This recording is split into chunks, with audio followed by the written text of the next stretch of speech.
Good day there once again viewers, your mate Kamikaze78 here, coming to you guys with some more Planetside 2 content. Today guys, we're going to be kickstarting a series of guides for the different classes in Planetside 2 by taking a more detailed look at the combat medic.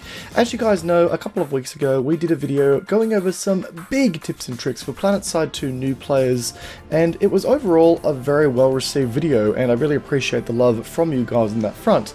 But that video only scratched the surface of the amount of things that you can go over with this game, and with that I wanted to get into some of the actual nitty-gritty stuff for each class in the game. But how do we get around to everything in one video? Well, I'm not sure if we will, but we're going to try our absolute best, so please do let me know if anything needs to change in regards to the format of this video style in the future for future class reviews. Now, one thing I want to clear up here is that we're not going to be discussing weaponry in these kinds of videos. Weapon reviews I do as their own thing, so please don't ask me to cover weapons in these class guides. This is more or less about abilities and strategy with each class.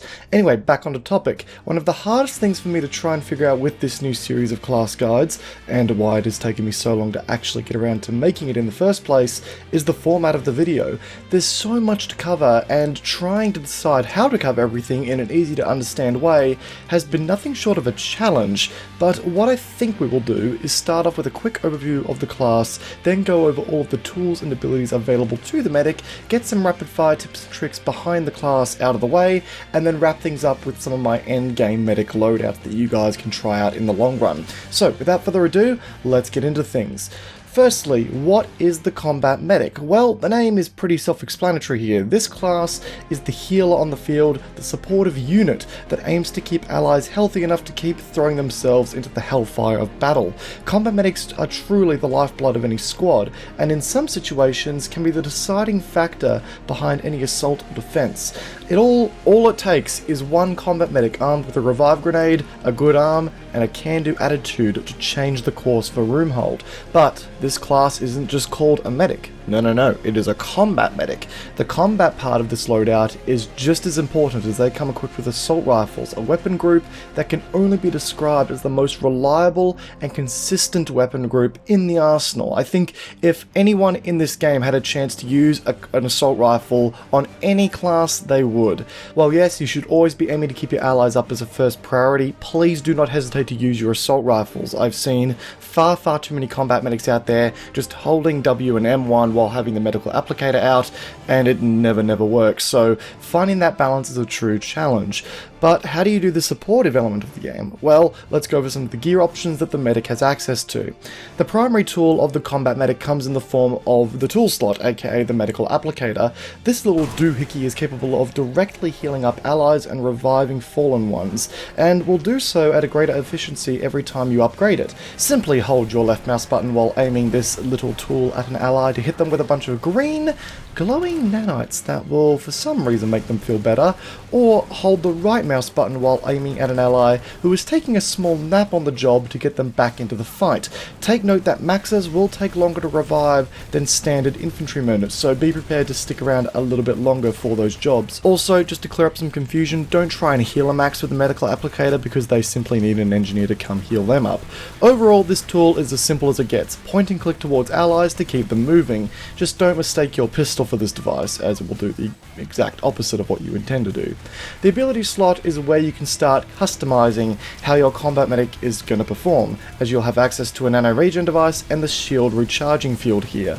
Now, your nano regen device is going to be the first option you have access to here by default, and it acts as an AoE healing field for your allies that are within a 7-meter range. It will heal at the rate of 75 health per second, which is significantly slower than that of the medical applicator, so keep that in mind, and it will last for 8 seconds before needing to recharge. Every upgrade to the ability will reduce the time it takes to recharge, and the last upgrade will increase the range of its reach by an additional meter. The ability is superbly effective at allowing you to maintain a healing effect on nearby allies, all the while letting you get some kills with your assault rifle. More on this in a few minutes. Now, switching things up here to the shield recharging field, this is your more passive defensive ability.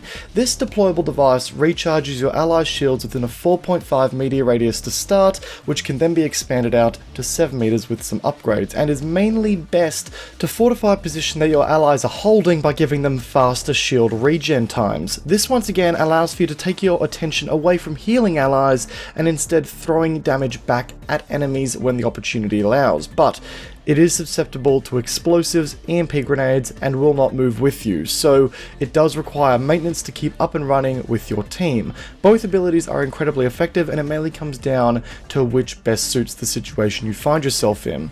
Now, as far as your ability slots are concerned, the Combat Medic has access to the standard suite, being Nanowave Armor, Grenade Bandolier, Flak Armor, Ammunition Belt, and the Advanced Shield Capacitor, but on top of that, a Combat Medic also has access to Adrenaline Pump for increased movement speed, and the Nano Regen Capacitor, which will further improve the recharge of the Nano Regen device by 20%. Now, this Nano Regen Capacitor is available for free by default, so it can make for a nice entry-level loadout addition, but beyond that, there are better options that we will get into, but for a starting loadout, this is actually going to be a really powerful suit slot to grab and take. The grenades, however, are some of the most powerful elements of a Combat Medic's loadout in Planetside 2, and are actually some of the most unique grenades I think I've ever seen in a video game, full stop. Now, I know that that doesn't sound like what a medic should be using. In fact, it sounds really counterproductive for the role of a medic, especially if you throw a grenade the wrong way. But I promise you, this will make sense. Of course, they can equip your standard frag grenades, but they can also equip two unique grenades called the Nanite Healing Grenades and the Nanite Revive Grenades. These can be incredibly effective at turning the tide of a battle. Your squad has died on a point? Throw a Revive Grenade. Got a platoon of troops that took a sticker C4 at the worst possible time? Simple, throw a Revive Grenade. Not to mention that these will earn you a metric shit ton of cert points. Feel free to leave some comments below on what a metric shit ton means to you. I'd really love to know what the official reading is. But beyond you being able to earn a metric shit ton of certs with these grenades, they also have saved plenty of point holds over the times that I've been using them as a combat medic. So these things are the make or break in battles, and they can really allow for you to turn the tide of a battle straight away. And this is honestly, I believe, what makes the combat medic one of the most powerful classes in the game. Utility slot wise, it's pretty simple. The medic gets access to an auxiliary shield, restoration kit, med kit, and C4. And that kind of wraps up what the combat medic has access to in regards to their arsenal, but how do we go about using that arsenal in battle? Well, here's some tips and tricks that we have to share behind the combat medic gameplay. Tip number 1, first things first, do not cert into weapons here. Now, I know I've said that time and time again, but out of all the starter weapons in the game, the assault rifles are some of the best starter weapons out of the box that you can get your hands on. They are reliable, easy to use, and dish out a fair amount of damage. You are better off investing into upgrades that are going to improve your supportive capabilities, things like the med gun, nano regen device, so on and so forth. Trust me when I say this, do not cert into combat medic weapons straight out of the gate. And on that note, tip number 2, as soon as possible, cert into revive grenades. I cannot understate how brilliant these are. For your own gain and your factions, they are absolutely perfect for doing the whole medic thing. Just imagine it as a crowd control option, but for dead bodies. You can truly turn the tide of battle by placing one of these grenades in the right room at the right time, as you bring an entire squad back from the dead to wrestle control of that point room. Tip number 3, but on that note, don't waste these res grenades. You only have a limited amount to use per life, and they are expensive to keep resupplying if you use them willy-nilly. And the last thing you want to do is not have them when you need them. Using them as a lazy way to revive that bloke that is 20 meters down the path is a really cost-inefficient way to use them. Tip number 4, another tip here, don't bother with healing grenades. They are static fields of healing that will heal 100 health per second for 10 seconds within 10 meters.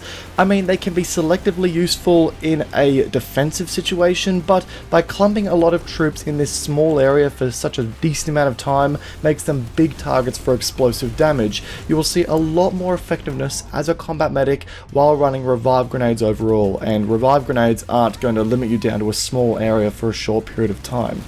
Tip number 5, yes, you are a medic, but you are a combat medic. In Planetside, the way to success with this class is to find a mix between medic and the combat part.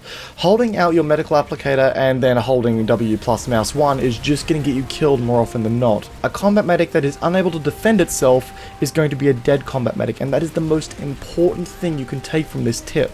At the end of the day, you need to stay alive to support your squad, so why leave yourself defenseless? You have one of the most powerful weapons in the game to defend yourself with. Make that count. Tip number 6, don't get cocky however.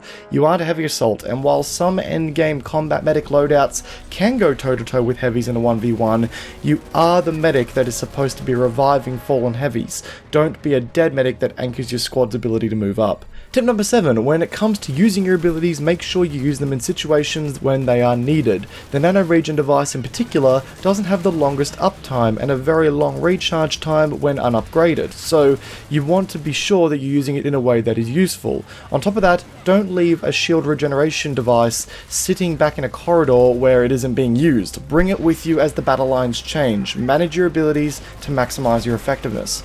Tip number 8, when going for revives, be at least a little situationally aware. Don't beeline for a revive as soon as the body appears on the map. Be smart. As old mate Accius the Philosopher said in a comment about this topic, there is a chance that your dead ally didn't die of old age. If you go charging into revive an ally, the chances are that the enemy will be happy to score a second kill. Tip number 9, when you are going for a revive, you can commence the revive and then retreat back around cover to break line of sight to continue the revive as long as you hold down the right mouse button. You can go for some dangerous revives by using this tactic and retreating back into cover. Tip number 10, if you notice an ally being murdered while you try to revive them, see if you can at least score a cheeky peek and take the target out. It will make things a little easier on the poor sod that you and the enemy are playing Beat the Pinata with. And last but not least, tip number 11, always take note of the map and where you need to be. As a medic, standing with a bunch of snipers on a hill isn't exactly going to be doing your job as good as you can be, so keep an eye out for ways on how the battle is moving and how to adapt to it. Always make sure you are where your allies need you most. So, there are some tips and tricks behind medicing and such, and I'm sure that there are some of them I missed out there, but those are at least some starting points that at least ensure you're going to be making the most of your abilities. But on that note, what are some of the loadouts you can create for the combat medic to maximize your influence on the battlefield? Well, for me, there are 2 loadouts that I've created with all the upgrades that I've obtained over the years. One for assault rifles, or assault scenario, sorry, and one for more passive defensive situations. And these are my go-to loadouts, so let's go over them now. Firstly, let's have a look at my death-defying, thick-skinned, literally, combat medic that isn't afraid to charge in with the heavy assault onto a capture point. Firstly, an assault rifle that allows for you to dominate in CQC is an absolute must, something like the GR22, TAR, NS11A, or the HBV45. Combined with a good aim will allow for you to really stick it to the clunky and thick boy heavy assaults that roam the battlefield. But the real magic in this loadout and its ability to be in the mix with the action comes from the combination of the nano regen device and the chosen implants, Carapace and Combat Surgeon. With Carapace replacing all of your shields for health, and with Combat Surgeon giving you more ability charge per kill and revive, it allows for you to keep a constant aura of healing around you if you can effectively kill hostiles and revive fallen comrades on the battlefield. Not to mention that you always can continue healing yourself, giving you a little bit more effective health mid-firefight. Pair this with a grenade bandolier and some revive grenades, you are able to quickly revive a cluster of allies in quick succession and then get them back up to full health, all the while never having to drop your assault rifle for more than a second or two. This is a combat medic for the supportive player who wants to avoid the pacifist route and assert their dominance over the overly confident heavies on the battlefield. With that said though, avoid using this loadout in stalemate situations where it is a flurry of explosives in a tight choke point. You will quite frankly find it difficult to score enough kills and revives to keep your nano regen device energy up. It mixes mobile support with hard to kill yet punishing assault. The key word there being mobile. So it's expensive as hell to get into, and it's expensive as hell to get to this stage of the loadout, considering that the implants are kind of the make or break here. Just keep that in mind. The next option is a more supportive, sort of stagnant take on the combat medic, something for those who want to get slightly less balls to the wall on the whole roll. This is accomplished by a key change in ability slot, moving away from the nano regen device to the shield regeneration device. This ability allows for you to take a stand in a choke point with allies and give them a solid buff in how much punishment they can take, as their shields are going to continuously receive some extra shielding as needed. Your role here is to set up a place where allies can come and quickly catch their breath and get patched up before facing the enemy in the line of fire again. With your weaponry here, I would suggest going for something a little bit more focused on longer range engagements, considering that you aren't going to be rushing in as often here. Something like the Reaper DMR, Saber 13, Corvus, even your DMRs, or the Yumi if you want to spice things up a little bit here. Anything that has the ability to reach out and touch those pesky sods trying to fling explosives at your little safe haven is going to help you out a lot here. Now, when it comes to the rest of the loadout, because you aren't balls to the wall assaulting people all the time, you don't really need to search out for maximum combat effectiveness straight out of the gate, so you do have a little bit more of flexibility here. For me, I'm still impartial to the trusty Grenade Bandolier and Revive Grenade combo, as it's just a simple moneymaker, but a combat medic with a setup like this also attracts a lot of allies, which in turn attracts a lot of explosives and C4 fairies, so setting up with flak armor is also not a bad idea here. To elaborate on the lots of explosives bit, considering you are missing self-healing capabilities thanks to no nano regen device, restoration kits wouldn't be a bad idea here if you get a little bit into too much of a scrap. But on that same note, a couple of sticks of C4 also means that you're going to be able to really give the middle finger to those who try to impose on your humble abode, such as max suits, so it really is up to you. Implant wise, I personally really enjoy using Mending Field to give allies at least some degree of AoE healing despite the lacking regen device, as well as Phylactrophy, as you're going to be earning a ton of passive XP with this loadout, so when you do die, why rely on other medics when you can just res yourself? In closing, this is the medic that really wants to just take a backseat approach and let their heavy allies stick it to banging their heads against the wall. Just be prepared to keep your medical applicator out a little bit more to compensate for the passive heals in many cases. And guys, with all that said, that kind of concludes everything I wanted to talk about in today's Combat Medic Guide. Holy shit, this is a long video. I expected it would be, but damn. Guys, if you enjoyed today's video, if you liked the format of it, if you liked the graphics, I spent a lot of time working on this, and I really wanted to get it right. So, let me know how I did, let me know if I need to change anything up. I really would appreciate all the feedback you guys have got, and also please do share any feedback for, like, you know, tips and tricks for the combat medic you've got in the comment section down below, because I'm sure I missed some really good tips. Guys, once again, if you enjoyed today's video, a backhand of that like button would be greatly appreciated, and if you could, you know, also backhand that subscribe button and hit the notification bell if you're new here. If you find yourself enjoying the video, then that would also be really appreciated, guys. As always, I stream on Twitch, and you can also find updates from me on Twitter and Discord, so all of those links are in the description down below. Once again, guys, hope you enjoyed today's video. Peace out, and I'll see you guys all in the next one. Take care, guys. Have a good one. Take care.